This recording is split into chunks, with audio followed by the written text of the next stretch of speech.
स्वागत है। आज हम कानपुर विश्वविद्यालय की एक काफी अनोखी पहल पर बात कर रहे हैं। विश्वविद्यालय ने, आप देखिए, भारतीय ज्ञान परंपरा को आगे बढ़ाने के लिए ज्योतिष और कर्मकांड जैसे विषयों में औपचारिक पाठ्यक्रम शुरू किए हैं। हाँ बिल्कुल, ये काफी दिलचस्प कदम है। और ये जानकारी हमें मिली है मार्तंड संदेश पत्रिका से। उसमें एक लेख है जो विश्वविद्यालय के दीनदयाल शोध केंद्र के प्रवेश समन्वयक है ना, संगम वाजपेयी, उनके साथ बातचीत पर आधारित है। तो आइए जरा गहराई से समझते हैं कि ये पूरी पहल क्या है। हाँ, और ये जो प्रयास है ये छत्रपति शाहूजी महाराज विश्वविद्यालय कानपुर के दीनदयाल शोध केंद्र की तरफ से हो रहा है। इसका मुख्य उद्देश्य, जैसा कि स्रोत बताते हैं, वो है प्राचीन भारतीय विद्याओं को बढ़ावा देना। मतलब वेद, वेदांग, उपनिषद, पुराण, ये सब। वेद वेदांग, हाँ, यानी वेदों से जुड़े जो सहायक शास्त्र हैं। बिल्कुल, और ये सारा काम कुलपति प्रो विनय कुमार पाठक और प्रतिकुलपति प्रो सुधीर कुमार अवस्थी के मार्गदर्शन में हो रहा है, ऐसी जानकारी है। अच्छा, और संगम वाजपेयी ने खास तौर पर ज्योतिष शास्त्र और कर्मकांड पर जोर दिया है ना। हाँ, कर्मकांड मतलब वो वैदिक अनुष्ठान, रीति रिवाज, यज्ञ, संस्कार, ये सब। हाँ, बिल्कुल वही। जानकारी यही कहती है कि कर्मकांड के कोर्स में वैदिक कर्मकांड की प्रक्रियाएं, यज्ञ कैसे करें, 16 संस्कार क्या हैं, तर्पण और श्राद्ध जैसी विधियां, इन सब की विस्तृत जानकारी दी जाएगी। और ज्योतिष शास्त्र का भी गहन अध्ययन कराया जाएगा।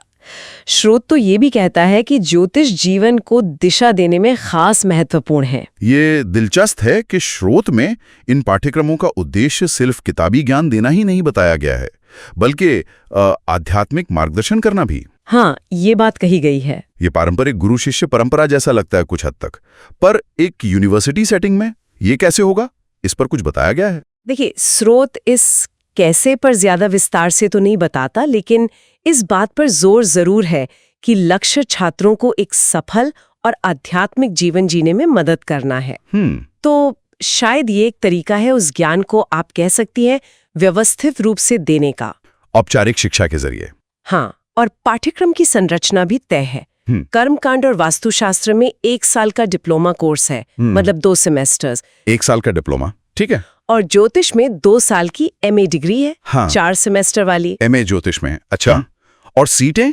जानकारी के मुताबिक हर कोर्स में फिलहाल 50 सीटें रखी गई हैं। 50 सीटें, ठीक है। तो मूल रूप से हम ये देख रहे हैं कि कानपुर विश्वविद्यालय इन पारंपरिक ज्ञान की धाराओं को, खासकर ज्योतिष और कर्मकांड को, फॉर्मल एजुकेशन सिस्टम का हिस्सा बना रहा है। हाँ बिल्कुल, ये एक तरह से प्राचीन ज्ञान को आधुनिक शिक्षा के ढांचे में ढालने की कोशिश है, कह सकते हैं। हाँ, और जैसा कि स्रोत में बताया गया है, इसके पीछे सोच बड़ी है। लक्ष्य सिर्फ इस प्राचीन ज्ञान परंपरा को बचाना या संरक्षित करना ही नहीं है। उनका मानना है कि इससे समाज का उत्थान होगा और भारत के इस ज्ञान को वैश्विक मंच पर स्थापित करने में भी मदद मिलेगी। मतलब इसे रिवाइव करके एक तरह से दुनिया के सामने रखना। हाँ, एक नए व्यापक दर्शक वर्ग तक पहुंचाने का प्रयास लगता है। ये वाकई एक अहम कदम है, और जाहिर है इस पर अलग अलग तरह की प्रतिक्रियाएं भी होंगी। पारंपरिक ज्ञान को यूनिवर्सिटी डिग्री से जोड़ना, ये कई सवाल भी खड़े करता है। बिल्कुल, और यहीं पर एक सोचने वाली बात सामने आती है ना, कि जब ज्योतिष और कर्मकांड जैसे विषय विश्वविद्यालयों में, मतलब अकादमिक अनुशासन के तौर पर पढ़ाए जाएंगे, तो समय के साथ समाज में उनकी धारणा कैसे बदलेगी? उनके अनुप्रयोग पर इसका क्या प्रभाव पड़ेगा?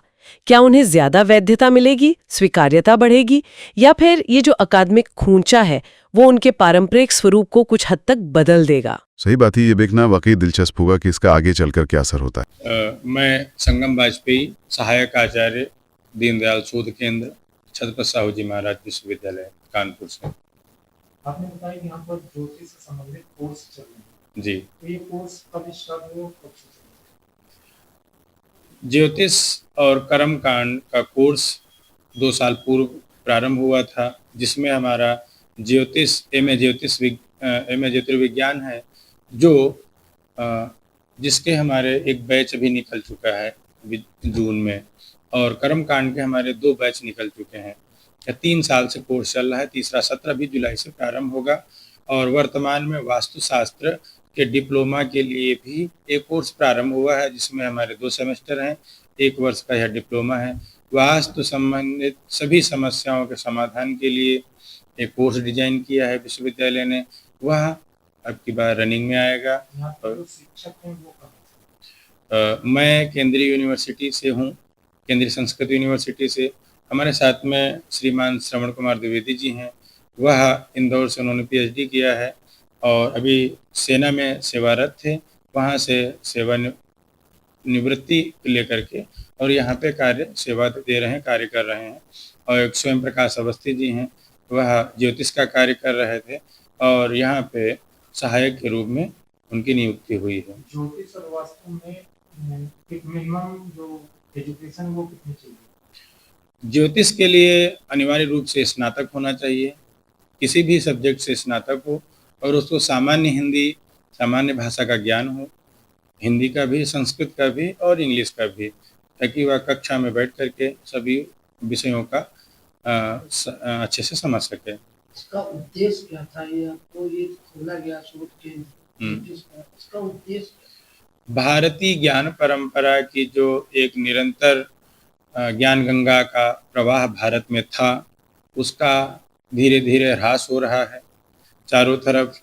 तो हमारे प्रोफेसर कुलपति विनय कुमार पाठक जी ने यह प्रारंभ किया, प्रोफेसर प्रति कुलपति सुधीर कुमार अवस्थी जी, उन दोनों लोगों ने विचार विमर्श करके इस भारतीय ज्ञान परंपरा को पुनः जीवित कैसे किया जाए और यह समाज को कैसे दिशा और दशा सुधार सके, इसके लिए इन्होंने कार्य रखा है। और हमारे वहाँ आचार्य भी जो कर्मकांड के यहाँ से निकले, वह व्यवस्थित शास्त्र विधि के अनुसार जो कर्मकांड में विधि और निषेध का विषय बतलाया गया है, वह अच्छे से संपादित कर सकें। और ये जो विद्यार्थी इसमें लेंगे, एडमिशन लेंगे, उनका कोई मानक रखा गया है या किसी भी विषय में या किसी भी प्रकार से?